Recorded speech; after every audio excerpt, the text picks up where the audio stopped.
हे managers, कैसे हैं आप लोग? आ चुकी है आप लोग के लिए सोल टू डबल बॉस का न्यू एपिसोड। तो चलिए शुरू करते हैं सर। अब तक की कहानी में आप लोगों ने सुना किस तरह से ईरा ने अहान का दिमाग ख़राब कर दिया था। अहान को तो वैसे ईरा से काफ़ी ज़्यादा जेलसी होने लगी थी। जिस तरह से शेजल उसके बारे में बोल करके मुस्कुराया करती थी, अहान को ये सब बिल्कुल भी अच्छा नहीं लगता। लेकिन वो ईरा के साथ ज़्यादा देर तक बहस भी नहीं कर पाते। वैसे तो उन्होंने सोचा था कि वो ईरा को श्रेया को भाई की तरह ट्रीट करने के लिए कह देंगे, लेकिन फिर भी ईरा तो खुद को वैसे भी श्रेया का फ्रेंड मान चुका था और उसके साथ जो भी बहस करता वो ऑब्वियसली हार ही जाता। इस तरह से उसकी प्रोग्रामिंग बनाई गई थी। हर बात का तर्क होता था ईरा के पास, जिसकी वजह से हान खुद ही फ्रस्ट्रेट होकर रूम से बाहर निकल जाते हैं।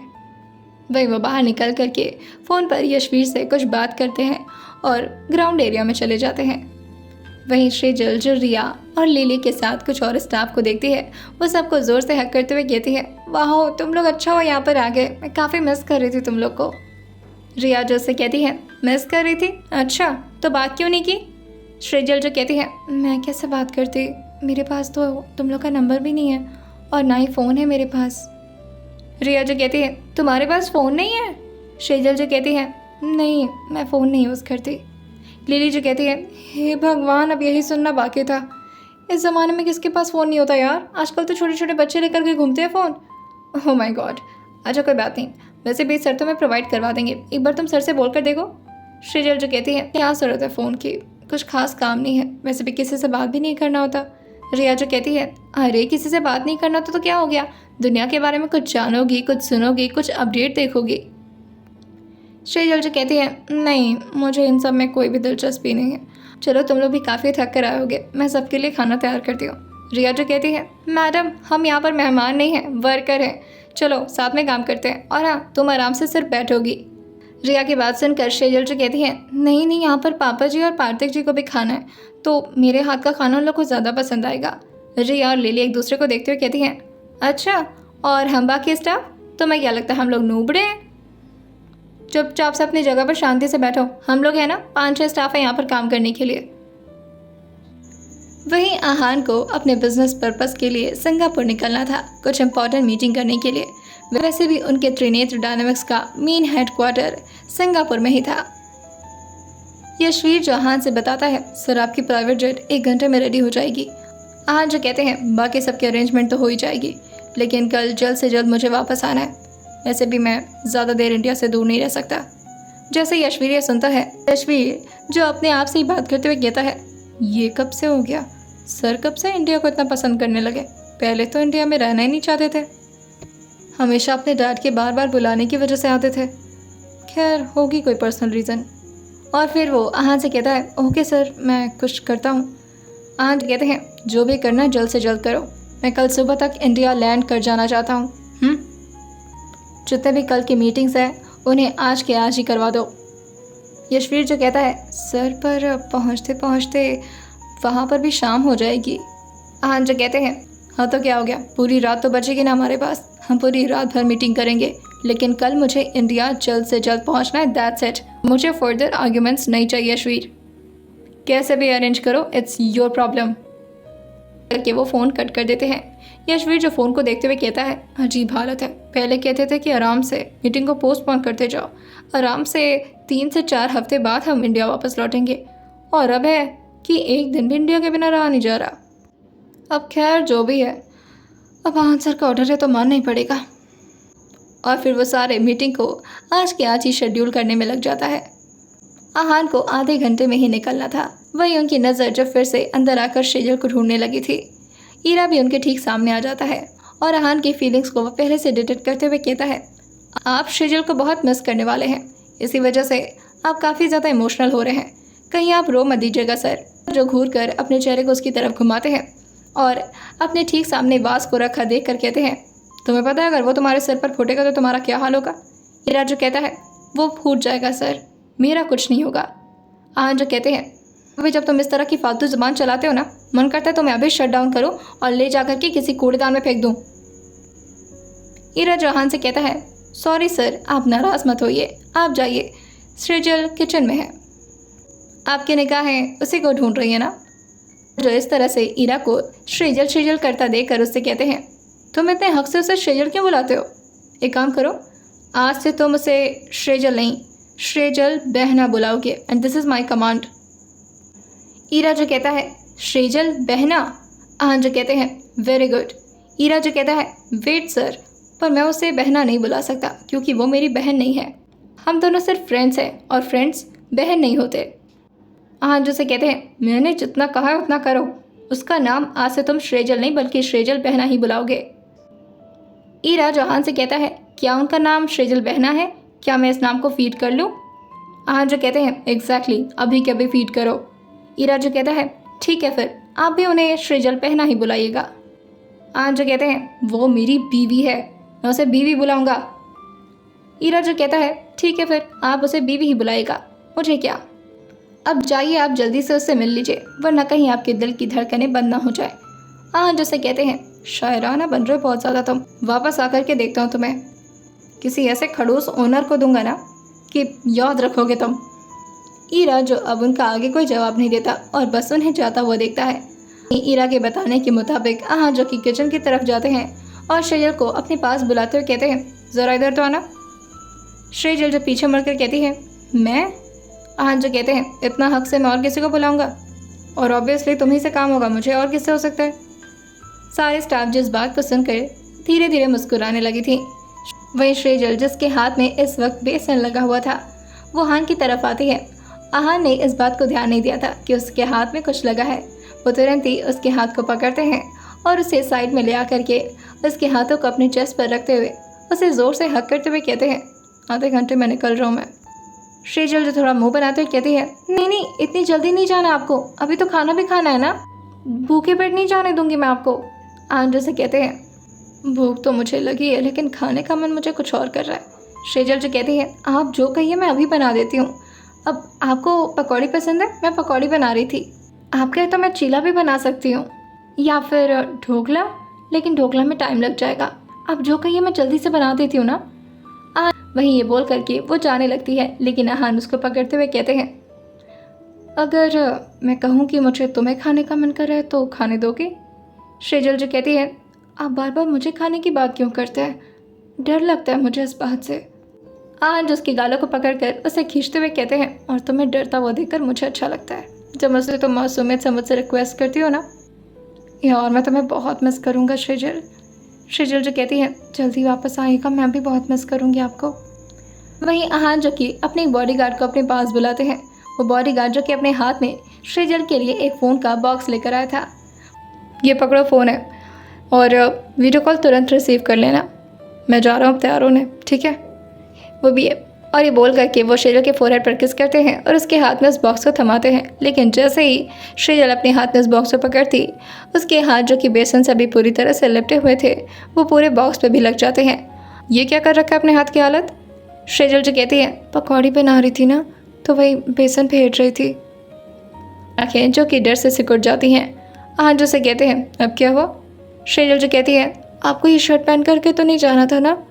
आहान जो कहते हैं नहीं, वैसे मैं सोच रहा था कि, और ये बोल कर की वजह से ही नीचे अपनी शर्ट की तरफ देखते हैं। वो देखते हैं कि श्रेजल के हाथों ने उनके भी शर्ट को पूरी तरह से तहस नहस कर दिया है। श्रेजल जो कहती है सो सॉरी, गलती हो गई। आहान जो उसकी गाल पर हल्का सा टैप करते हुए कहते हैं कोई बात नहीं जान, मेरे पास शर्ट की कमी थोड़ी ना, मैं दूसरी पहन लूँगा, परेशान मत हो। चलो मैं जा रहा हूँ तैयार होने। वो श्रेजल के हाथ से इस फ़ोन को लेते हुए कहते हैं मैं जा करके इस फ़ोन को ऑन करके तुम्हारे बेड के बगल में रख देता हूँ। श्रेजल जो अपने चेहरे को हिलाते हुए कहती हैं हाँ ठीक है, तब तक मैं आपके लिए पकौड़ी बना रही हूँ। और ये बोलकर वो जल्दी से किचन में भाग जाती है और जल्दी जल्दी आहान के लिए पकौड़ियाँ तलना शुरू कर देती है। वहीं अब लगभग 12:30 हो चुके थे।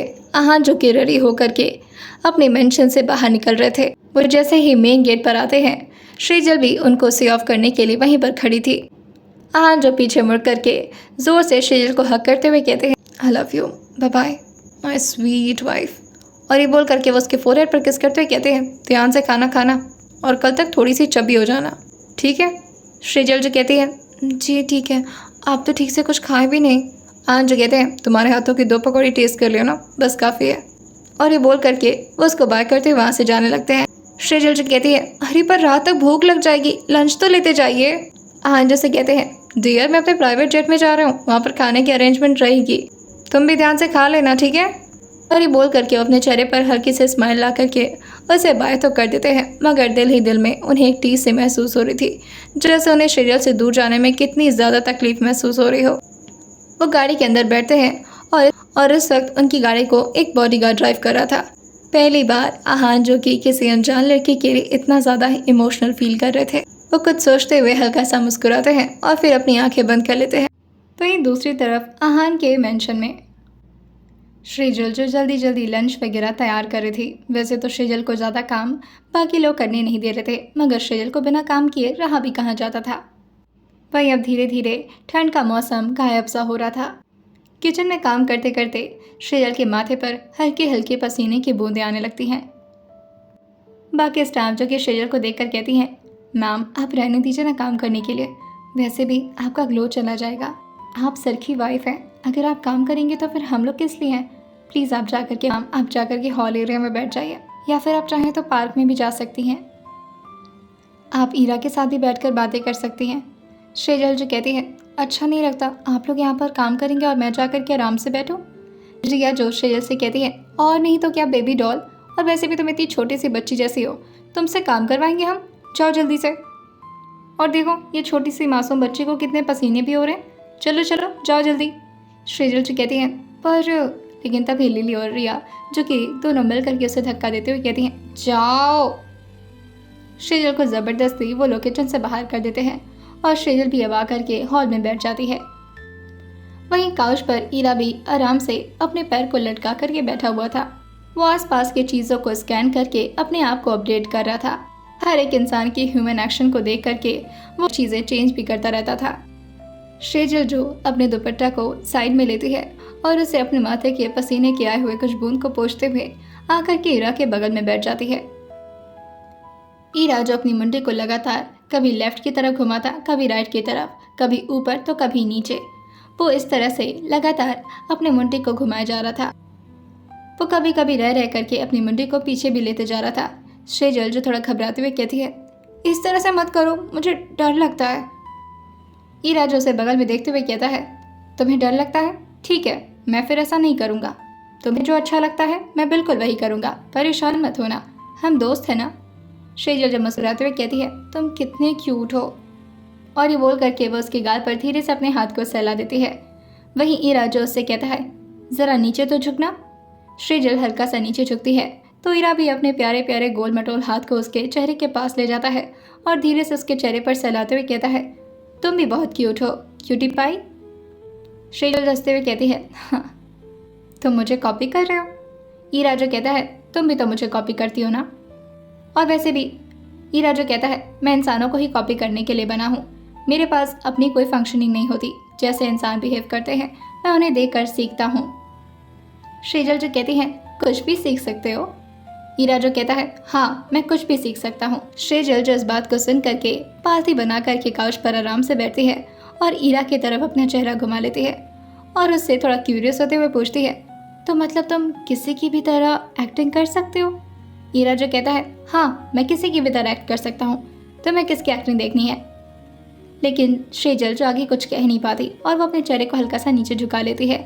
वहीं ईरा जो कि उसकी तरफ देखता है तो उसके फेस को स्कैन करते हुए कहता है, ओहो, तो तुम्हें सर की याद आ रही है, सर भी इस वक्त तुम्हें ही मिस कर रहे हैं। श्रीजल जो कहती है, तुम्हें कैसे पता? ईरा जो कहता है, मेरे पास बहुत ज़्यादा पावर है और मैं किसी की भी फीलिंग्स को काफ़ी दूर से समझ सकता हूँ। और सर, इस वक्त जिस कार में बैठे हुए हैं मैं उस कार को अपने माइंड से कंट्रोल कर रहा हूँ। उस कैमरे के लगे स्क्रीन पर जो कैमरा है मैं उसे हैक करके इस वक्त सर को देख सकता हूँ। श्रीजल जो कहती है, अरे वाह, तुम तो काफ़ी ज़्यादा दिमागदार हो, काश मैं भी देख पाती उन्हें। ईरा जो कहता है, तुम भी देख सकती हो। श्रीजल जो कहती है, और वो कैसे? मेरे पास इतना दिमाग नहीं है। ईरा जो कहता है, हाँ मुझे पता है कि तुम बुद्धू हो, लेकिन फिर भी तुम देख सकती हो। श्रीजल जो मुंह बनाते हुए कहती है, बुद्धू नहीं हूँ मैं। ईरा जो कहता है, अच्छा ठीक है माय क्यूटी पाई, तुम बुद्धू नहीं हो, मैं तुम्हें अभी दिखाता हूँ। और फिर वो अपने आंखों से प्रोजेक्टर को ऑन करता है और सामने लगे बड़े बड़े लंबे कर्टन्स पर अपने आंखों के रिफ्लेक्शन को डाल देता है और जैसे ही वो रिफ्लेक्ट करता है पर्दे पर आहान का फिगर दिखने लगता है। जो कि इस वक्त अपने कार में बैठे हुए थे और फ़ोन में कुछ देख रहे थे। श्रीजल जो पहले तो आहान को देखकर काफ़ी ज़्यादा खुश हो जाती है, लेकिन फिर वो थोड़ा निराश होते हुए कहती है, ये तो अपने आप में ही व्यस्त हैं, ये तो मेरे बारे में कुछ भी नहीं सोच रहे। तुम तो कह रहे थे कि ये मेरे बारे में सोच रहे हैं, मुझे याद कर रहे हैं, लेकिन ये तो फ़ोन में बिजी है। ईरा जो कहता है, तुम गलत समझ रही हो, मैं उनके फ़ोन को भी स्कैन करके दिखाता हूँ कि इस वक्त वो क्या देख रहे हैं। श्रीजल जो ईरा की तरफ हैरानी से देखने लगती है। ईरा जो आहान के आई के पास बहुत ज़्यादा जूम करता है, जिससे आहान के आई बॉल में इस वक्त क्या दिख रहा है वो सामने के स्क्रीन पर दिखने लगता है। आहान जो इस वक्त श्रीजल की ही कुछ फोटोज देख रहे थे, जो कि उन्होंने चोरी चोरी खींचा था। जब स्टार्टिंग में आहान श्रीजल से नफरत करने का दावा करते थे, तब वो उसे ज़्यादा ध्यान से तो देख नहीं सकते थे, जिसकी वजह से वो श्रीजल के कुछ फ़ोटोज़ ही क्लिक कर लेते हैं। श्रीजल जो इस तरह से खुद को आहान के स्क्रीन में पाती है, तो वो काफ़ी ज़्यादा ब्लश करने लगती है और वो हल्का सा स्माइल करते हुए कहती है, मैं किसी के लिए इतनी भी ज़रूरी हूँ, मुझे खुद नहीं पता था। ईरा तुरंत ही स्क्रीन को ऑफ कर देता है और फिर श्रीजल को थोड़ा घूरने लगता है। श्रीजल जो उसकी आंखों की तरफ देखते हुए कहती है, ऐसे क्यों देख रहे हो, डरा क्यों रहे हो मुझे। ईरा जो कहता है, क्या तुम्हें लगता है कि तुम सिर्फ सर के लिए इम्पोर्टेंट हो और मेरे लिए, तो मेरे लिए भी बहुत इम्पोर्टेंट हो। श्रीजल जो कहती है, पर तुम तो मशीन हो ना, सब लोग कहते हैं कि तुम्हें कुछ भी फील नहीं होता। ईरा जो कहता है, सब तो बेवकूफ़ है, तुम मत बेवकूफ़ बनो। मैं तुम्हें एक बात बता दूँ, वैसे तो मैं बहुत लोगों के साथ बातें कर चुका हूँ, सबके साथ मिल चुका हूँ, लेकिन फिर भी तुम्हारे अंदर की जो बात है उसमें बहुत ही ज़्यादा अंतर है। तुम बहुत अलग हो श्रीजल, और मैं धीरे धीरे तुमसे कुछ अटैचमेंट महसूस कर पा रहा हूँ। ऐसा लग रहा है जैसे अब हम सिर्फ फ्रेंड नहीं बल्कि बेस्ट फ्रेंड बन चुके हैं। दिमाग से ईरा की सारी बातें ऊपर से निकलती जा रही थी। मुंह बनाते हुए ईरा को देखकर कहती है, अच्छा ऐसा है, हाँ कोई बात नहीं। और वो कुछ कह नहीं पाती। ईरा जो कहता है, क्या तुम मेरी ऐसी बातें सुन कर के शर्मा रही हो। श्रीजल जो कहती है, मैं तुम्हारी बातें सुनकर क्यों शर्माने लगी, तुम कोई बॉस थोड़ी ना हो मेरे। ईरा जो कहता है, तो तुम्हें सिर्फ सर की बातें ही ब्रश करवा सकती हैं, मेरी बातें नहीं। श्रीजल जो कहती है, बिल्कुल नहीं। ईरा जो कहता है, मतलब तुमको भी सर से प्यार हो गया है। श्रीजल जो तुरंत ही अपने सर को नाम हिलाते हुए कहती है, नहीं नहीं ऐसा कुछ नहीं है, वैसे भी वो मेरे बॉस है और मुझे सिर्फ उनकी इज्जत करनी है और कुछ नहीं। बस वो जिस तरह से मेरा ख्याल रखते हैं वो सोच सोच करके मुझे अच्छा लगता है, क्योंकि इससे पहले कभी किसी ने इतना प्यार से मुझे ना तो देखा ना तो बातें किया, और वो जिस तरह से मेरे साथ बातें करते हैं मुझे बहुत अच्छा लगता है। ईरा जो श्रीजल को देखकर कहता है, तुम्हें उनसे मोहब्बत हो गई है, कॉन्ग्रेचुलेशन। श्रीजल जी कहती है, नहीं ऐसा कुछ नहीं है, ऐसा बिल्कुल नहीं है। और ये बोल करके वो जल्दी से वहाँ से खड़ी होती है और अपने रूम की तरफ भाग जाती है। श्रीजल जो भागकर रूम के अंदर आ चुकी थी, वहीं वो रूम के खिड़की के पास आती है और कर्टन्स को हटा देती है। बाहर की आ रही धूप की हल्की हल्की किरण जो कि उसके चेहरे पर पड़ रही थी, उसके खूबसूरत गोरे रंग को वो एक सुनहरा रंग दे रही थी, जिससे श्रीजल और बेहद खूबसूरत लगने लगी थी। उसके कुछ आ रहे आगे बाल जिसको वो पीछे करती है और अपने चेहरे को नीचे करके मॉम डैड को सोचते हुए कहती है, मुझे तो लगा था जिस दिन मेरी शादी हो रही थी, ऐसा लग रहा था जैसे कि मेरी ज़िंदगी बुरी तरह से तबाह होने वाली है, लेकिन आप सच कहती थी माँ, आपने बिल्कुल सही कहा था कि जब मेरा प्रिंस चार्मिंग आएगा तो वो मेरी ज़िंदगी को बदल के रख देगा, मेरे सारे तकलीफ़ को वो मेरी ज़िंदगी से दूर कर देगा। उस दिन मुझे शादी से बहुत डर लग रहा था, मुझे ऐसा लग रहा था कि पता नहीं मेरी ज़िंदगी में अब आगे आने वाली कोई भी खुशियाँ होंगी या नहीं, लेकिन अब ऐसा लगता है कि आपकी कही हुई हर बात एकदम सच है। शादी के बाद मेरी ज़िंदगी सच में बेहद खूबसूरत बन चुकी है, और पता नहीं क्यों पर मुझे भी उनके बारे में सोच सोच करके अच्छा लगता है। और फिर वो अचानक से ऊपर की तरफ देखकर थोड़ा मुंह बनाते हुए कहती है, लेकिन ये तो कहते हैं कि 6 महीने बाद मुझे छोड़ देंगे। एक बार पूछा था उनसे, तब तो कह रहे थे कि नहीं छोड़ूंगा, लेकिन मुझसे पहले तो हर बार यही बोलते थे कि 6 महीने बाद तुम पता नहीं किसी और के पास चली जाओगी। अगर ऐसा होगा तब तो मुझे बहुत बुरा लगेगा। मैं किसी और के साथ नहीं रहना चाहती, मैं ज़िंदगी भर इन्हीं के साथ रहना चाहती हूँ। पता नहीं ये मुझे अपने पास रखेंगे या नहीं, लेकिन मैं इतनी अच्छी बनने की कोशिश करूँगी कि ये मुझसे दूर जा ही नहीं पाएंगे। ये जैसा कहेंगे बिल्कुल वैसा करूँगी, जैसे रखेंगे वैसे ही रहूँगी और जो कहेंगे हर बात मानूंगी। और फिर वो अपना हाथ जोड़ते हुए कहती है, बस मम्मी और पापा, आप दोनों से रिक्वेस्ट है, आप दोनों ऊपर से मुझे आशीर्वाद दीजिए कि मेरी ज़िंदगी बस इन्हीं के साथ बीत जाए और मुझे अपनी लाइफ में कुछ नहीं चाहिए, कुछ भी नहीं चाहिए। आप लोग के बाद कोई ऐसा मिला मुझे जो कि आप लोग की कमी महसूस नहीं होने देता। वरना आपको तो याद है ना, मैं किस तरह से हर दिन आप लोग के बारे में सोच कर रोया करती थी। कितना कितना बुरा लगता था मुझे, मन करता था हर दिन कि आप लोग के पास ही चली आऊँ। लेकिन जब से ये मुझे मिले, धीरे धीरे सब बेहतर होने लगा है। हाँ, शुरुआत में थोड़ा परेशान करते थे मुझे, लेकिन फिर भी आज तक मुझे मारा नहीं। बहुत सारी गलतियाँ भी की मैंने, लेकिन कभी भी मुझे हर्ट नहीं किया। प्लीज़ प्लीज़ प्लीज़, बस मुझे इनके साथ रहना है। और ये बोल करके उसकी आंखों के आंसू उसके गाल पर गिरने लगते हैं। अचानक ही जोर का हवा चलता है और खिड़की एकदम से खुल जाती है और वो हवा का झोंका जो कि शेजल के चेहरे पर आकर पड़ने लगता है। हवा के झोंके की वजह से शेजल के कुछ बाल भी आगे आने लगे थे। शेजल जो अपनी आंखों को खोलती है और उन हवाओं को महसूस करते हुए कहती है, थैंक यू सो मच। मुझे समझ आ गया है कि ये आप लोग का इशारा है। ज़रूर आप लोग मेरी बात सुन करके और मेरी रिक्वेस्ट को एक्सेप्ट कर लिया है। कि तभी पीछे से शेजल के दरवाज़ा खुलता है। शेजल जैसे ही पीछे मुड़कर देखती है तो ईरा जो कि अंदर आता है और शेजल से कहता है, तुम यहाँ पर खड़ी हो? ईरा की बात सुनकर शेजल जो उसी की तरह थोड़ा नाटक करते हुए कहती है, हाँ मैं यहीं पर खड़ी हूँ। क्यों, क्या हो गया? ईरा जो कहता है, क्या तुम मुझे कॉपी कर रही हो? शेजल जो कहती है, हाँ मैं तुमको कॉपी करने की कोशिश कर रही हूँ, पर पूरी तरह से तुम्हें कॉपी नहीं कर सकती क्योंकि तुम तो बिना अपने मुंह डुलाए ही बोल लेते हो। लेकिन हम इंसान बोलते हैं तो हमारी आँखें, हमारे नाक, हमारा हर चेहरे का रूप बोलता है। वो कभी इधर कभी उधर से गुड़ जाता है, लेकिन तुम्हारे चेहरे पर तक शिकन नहीं पड़ती। ईरा जो कहता है, हाँ क्योंकि मैं तुम्हारी तरह इंसान नहीं हूँ। खैर ये सब छोड़ो, मैं कुछ इम्पोर्टेंट बोलने आया था। शेजल जो कहती है, हाँ बताओ क्या हो गया? ईरा जो कहता है, एक बेवकूफ़ लड़का आया है, वो तुम्हें ढूंढ रहा है। शेजल जो कहती है, बेवकूफ़ लड़का? पर मैं किसी बेवकूफ़ लड़के को नहीं जानती। ईरा जो कहता है, मगर वो तुम्हें जानने का दावा कर रहा है और वो तुम्हें बार बार ढूंढने की कोशिश कर रहा है। वो कभी इधर ढूंढ रहा, कभी उधर ढूंढ रहा। इवन उसने मुझे भी 2 बार उठा उठा करके ढूंढा। क्या उसे लगता है कि मैंने तुम्हें अपने अंदर घुसा रखा है? वो बस मुझे परेशान कर रहा था और बोला कि जब तक मैं तुम्हें ना ढूंढ कर ले आऊँ तब तक मैं उसके सामने ना जाऊँ। प्लीज़ तुम चलो मेरे साथ। शेजल जो ईरा का हाथ पकड़ती है और फिर उसके साथ बाहर आ जाती है।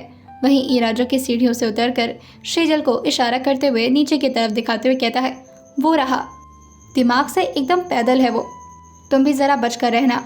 शेजल जो कहती है, हाँ वो तो पार्थिक जी हैं, तुम उन्हें पागल क्यों बोल रहे हो, वो बहुत अच्छे हैं। ईरा जगते सिर को हिलाते हुए कहता है, 2 बुद्धुओं के बीच फंस गया हूँ मैं।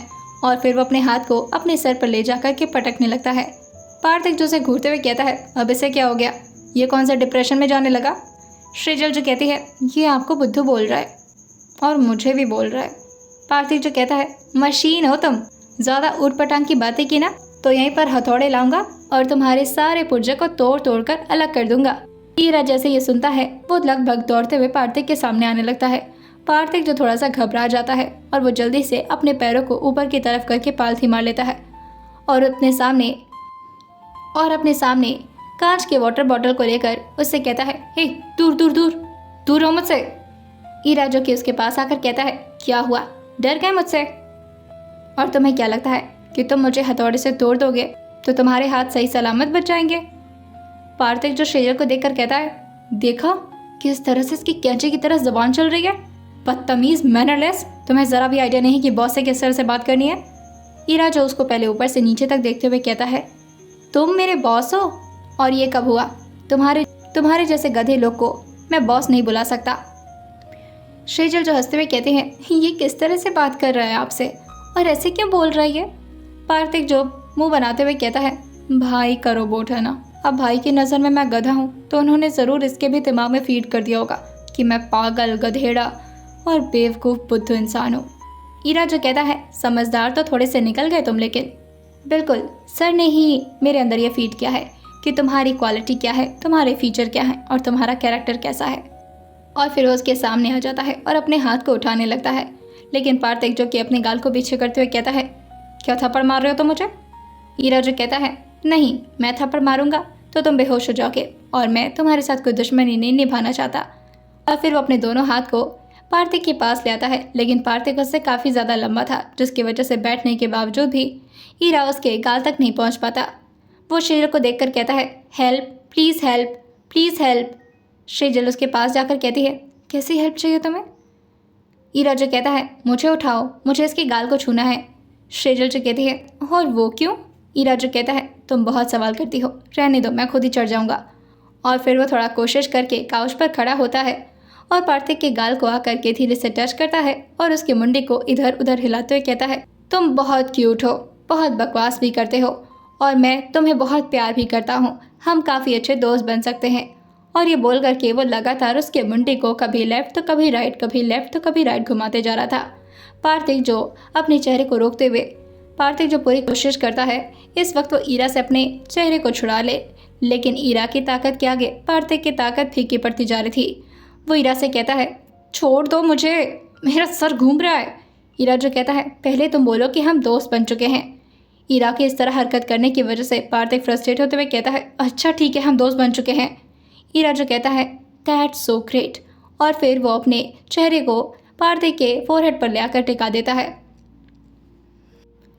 और उसके मशीन से एक साउंड निकलता है जो कि किस का साउंड था। और फिर वो काउच से नीचे आकर कहता है, अब हम अच्छे दोस्त बन चुके हैं। पार्थिक जो उससे दूर होते हुए कहता है, तुम्हारी नीयत कुछ ठीक नहीं लग रही है, मुझे मिट्टी क्यों दे रहे थे?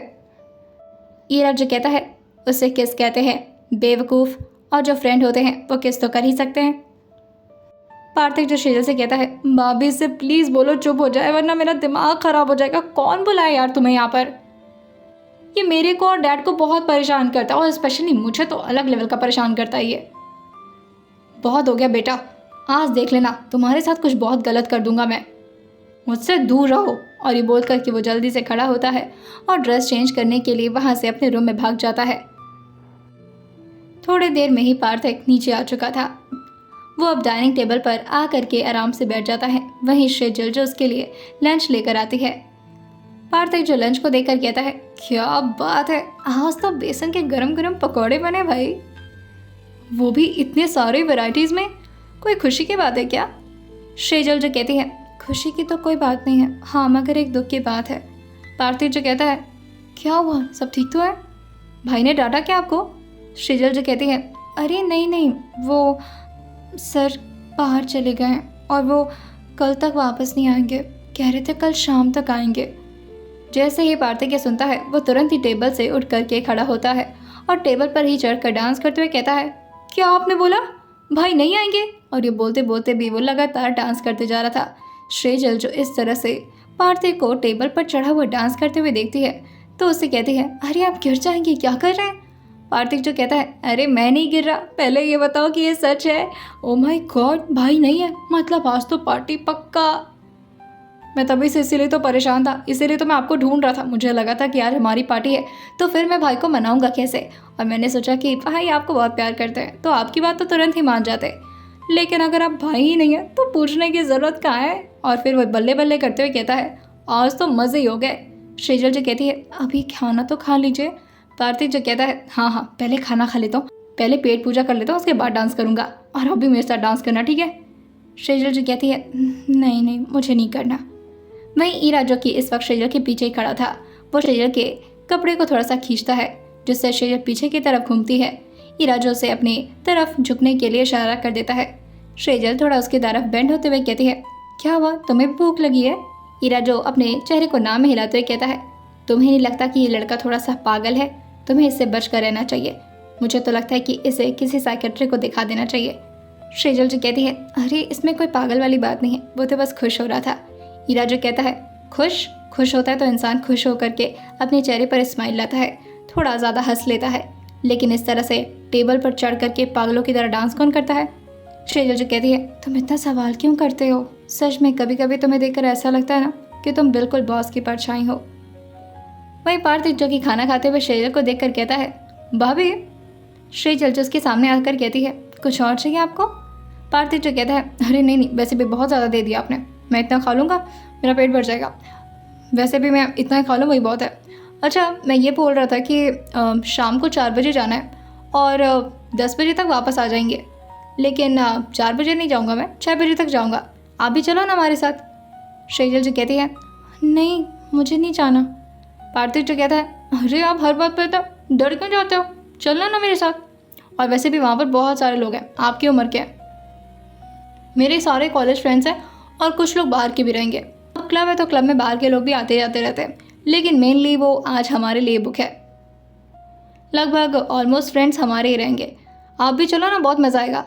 सेजल जी कहती है, मुझे ये सब जगह जाना पसंद नहीं है और पार्टी वगैरह तो बिल्कुल अच्छी नहीं लगती। और ये बोल करके वो वहाँ से जाने लगती है, लेकिन तभी पीछे से रिया और लिली जो कि आते हुए कहते हैं, कहाँ चली मैडम, हम भी चल रहे हैं और आपको भी चलना पड़ेगा। पार्थिव की रिया और लिली से काफ़ी अच्छी बनती थी और वो दोनों उसको अपने छोटे भाई की तरह मानती थी। रिया यहाँ पर काफ़ी टाइम से काम कर रही थी, जब से पार्थिव काफ़ी छोटा था तब से, जिसकी वजह से पार्थिव और रिया की काफ़ी अच्छी बॉन्डिंग थी और लिली की भी अब पार्थिव से अच्छी बॉन्डिंग बन चुकी थी। सेजल जो कहती हैं, तुम लोग जाओ ना, मुझे नहीं जाना। पार्थिव जो कि खड़ा होते हुए कहता है, अगर आप नहीं जाओगे तो फिर मैं भी नहीं जाऊँगा और यहाँ पर कोई भी नहीं जाएगा। अब बाकी आपकी मर्जी। वैसे मैं बहुत ज़्यादा एक्साइटेड था, आपने देखा ना मैं किस तरह से पागलों की तरह डांस कर रहा था। ईरा जो कि बीच के माहौल को ख़राब करते हुए कहता है, उसमें बताने वाली क्या बात है, पागल लोग पागलों की तरह ही तो डांस करेंगे ना। सेजल जो कि ईरा को देखकर कहती है, श्श, इस तरह से सबका मजाक नहीं उड़ाते, गंदी बात होती है। ईरा किसी मासूम बच्चे की तरह अपने मुंडे को इधर उधर हिलाते हुए कहता है, ओके लेसन लर्नड, किसी का मजाक नहीं उड़ाना चाहिए। पार्थिव एक बार ईरा को घूरता है और फिर वो सेजल से रिक्वेस्ट करते हुए कहता है, भाभी ना please please please please please. Sejal जो कहती है, आइए मुझे इस तरह से फोर्स क्यों कर रहे हैं, मुझे नहीं पसंद है। रिया जो उसको बगल से हक करते हुए कहती है, तुझे पसंद तब आएगा जब तू वहाँ पर जाएगी, कभी गई है तो क्लब में। सेजल जो कहती है, नहीं मैं नहीं जाती, पर सुहाना दी जाती थी और जब वहाँ से लौटती थी तो उनकी हालत बहुत बुरी रहती थी, कई बार तो आकर के उल्टी भी करती थी, जाकर के हमेशा उनकी तबीयत खराब हो जाती थी, मुझे नहीं जाना ऐसी जगह पर। लिली जो कि उसके बाल को सहलाते हुए कहती है, हाय ये कितनी प्यारी है यार। अरे क्लब में जाने से तबीयत खराब नहीं होती है, वहाँ पर कोई तुम्हें अगर ठूस ठूस करके ड्रिंक पिलाएगा तब तुम्हारी तबीयत खराब होगी, और तुम्हें ड्रिंक पिलाने की हिम्मत कौन कर सकता है, वो भी जब हम लोग रहेंगे तो। सेजल जो कहती है, नहीं मुझे नहीं जाना। पार्थिव जो कहता है, भाभी इतनी सी भी बात नहीं मानेंगे आप हमारी, बिल्कुल अच्छा नहीं लगेगा, हम लोग जाएंगे पार्टी करने और आप घर में बैठी रहेंगी, आप हमारी ही उम्र की तो हैं, पता नहीं कितनी जल्दी आपने शादी कर ली, वरना अगर आप शादी नहीं करती तो एंजॉय ही करती ना। सेजल जो कुछ याद करते हुए कहती है, मैं कैसे एंजॉय करती, मेरी ज़िंदगी में ऐसे मस्ती मजाक करना नहीं लिखा था, वो तो बॉस के आने के बाद मेरी ज़िंदगी बहुत अच्छी हो गई। पार्थिव जो उसको खुद के साथ एक गुम देखता है तो उसके सामने चुटकी बजाते हुए कहता है, भाभी मैं आपसे रिक्वेस्ट कर रहा हूँ, प्लीज़ मान जाइए ना। सेजल जो कहती है, अब इस तरह से बार बार बोलिए मत, मुझे मना करने में दिक्कत होती है। रिया और लिली जो कि इस वक्त उसके सामने हाथ जोड़ करके खड़े हो गए थे, वहीं पार्थिव भी, और तीनों की तीनों गोल गोल घूमते हुए सेजल को मनाने की कोशिश कर रहे थे। सेजल जो कि बीच में थी और तीनों के तीनों उसको बार बार यही बोल रहे थे, प्लीज़ प्लीज़ प्लीज़ सेजल ना, चलो ना प्लीज़। वहीं पार्थिव भी रिक्वेस्ट करते हुए कहता है, भाभी ना प्लीज़ मान जाओ। इस तरह से सबके रिक्वेस्ट करने पर सेजल जो कि अपने कान पर हाथ लगाते हुए कहती है, अच्छा अच्छा अच्छा अच्छा, एक मिनट। जैसे उसने इतना बोला था सबके चेहरे पर स्माइल आ जाती है। वहाँ पर सबको लग गया था कि सेजल अब उन लोगों के साथ जाने को तैयार हो चुकी है, लेकिन सेजल जो कहती है, मैं चल लूँगी। पार्थिव जैसे ही सुनता है वो ज़ोर से कूदते हुए कहता है, याहू थैंक यू भाभी। लेकिन सेजल जो कहती है, नहीं नहीं एक मिनट, पर मैं बिना बॉस को बताए कहीं नहीं जा सकती, उनसे पूछ कर ही जाऊँगी। जैसे ही पार्थिव के सुनता है वो निराश होकर के जल्दी से जाकर काउच पर बैठता है और मुंह बना लेता है। वहीं रिया और लिली भी आकर के काउच पर बैठ जाती हैं और तीनों के तीनों निराश हो चुके थे। सेजल जो कहती है, बॉस का नाम सुनते ही आप लोग का मुंह क्यों बन गया, क्या हुआ, नहीं पूछना चाहिए मुझे उनसे। पार्थिव जो कहता है, नहीं नहीं आप उन्हीं से पूछ लो, फिर आपको क्या, वो तो हमें भी नहीं जाने देंगे। रिया जो कहती है, और हमें भी कितनी डांट पड़ेगी, पता नहीं कहीं नौकरी से ही ना निकालते। लिली भी निराश होते हुए कहती है, हाँ, और उसके बाद से मैं घर वालों को पैसा कैसे दूंगी और क्या बोलूँगी कि बॉस ने इस वजह से बाहर निकाल दिया क्योंकि हम क्लब जा रहे थे। श्रीजल जो कहती है, अरे ऐसा है तो फिर नहीं पूछूंगी। जैसे ही श्रीजल ने इतना बोला था, तीनों के तीनों अपने चेहरे को उठाकर देखते हुए कहते हैं, थैंक यू सो मच। तीनों ये एक साथ बोले थे। श्रीजल जो कहती है, पर अगर मैं उनसे नहीं पूछूंगी तो फिर मैं जा भी नहीं सकती। बिना उनसे कोई परमिशन लिए मैं कोई काम नहीं करती ना, इसलिए। पर तीनों फिर से निराश होते हुए कहते हैं, ठीक है फिर हम भी नहीं जाएंगे। पार्थिव भी कहता है, जाने दो, बोल दूंगा सबसे कि भाभी नहीं मान रही थी, और फिर बिना भाभी के चलना अच्छी बात भी नहीं है। यहाँ पर आप बोर हों और हम जाकर के वहाँ मस्ती मजाक करें, दिस इज़ नॉट फेयर। कोई बात नहीं, नहीं जाऊँगा मैं। और ये बोल करके वो निराश होकर के ऊपर जाने लगता है। वही रिया और लिली भी निराश होकर के किचन में जाने लगती है। श्रीजल जो इस तरह की लड़की नहीं थी जो कि अपने चक्कर में दूसरों को निराश कर दे, वो तो दूसरों के चक्कर में खुद को परेशान कर लिया करती थी। श्रीजल जो कहती है, अच्छा ठीक है, मैं चल लूँगी, कोई बात नहीं, लेकिन हम जल्दी घर आ जाएंगे, हाँ। जैसे उसने इतना बोला था, तीनों के तीनों फिर से खुश होते हुए कहते हैं, ये पार्टी इज ऑन। श्रीजल इरा को देखकर कहती है, तुम भी हमारे साथ चलना, हम बहुत मज़े करेंगे, ठीक है। लेकिन जैसे ही पार्थिव के सुनता है, वो श्रीजल से कहता है, इस टीन के डब्बे को मैं नहीं लेकर जाऊंगा साथ में, और वैसे भी ये क्या पार्टी करेगा, मशीन कहीं का, आप चलोगे बस, इसको अलाउड नहीं है जाना।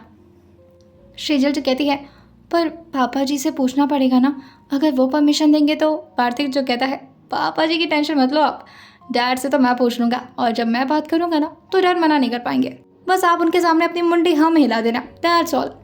श्रीजल जो कहती है, क्या हिला देना। पार्थिव जो कहता है, मुंडी। अरे वो चेन्नई एक्सप्रेस नहीं दिखा क्या, वीनम्मा कहती तो है मुंडी, मुंडी लाना, क्या हिलाना, मुंडी। श्रीजल जो उसके बाद पे हल्का सा मुस्कुराती है, और वही सारे लोग अब खुश हो चुके थे। आइए जानते हैं, क्या सच में श्रीजल बिना आहान के परमिशन के क्लब चली जाएगी, और क्या होगा जब आहान को ये पता चलेगा। तो आइए जानते हैं आने वाले एपिसोड में क्या होने वाला है, और सुनते रहिए सोल टू डबल बॉस सिर्फ और सिर्फ स्टोरी विद सौम्य के साथ।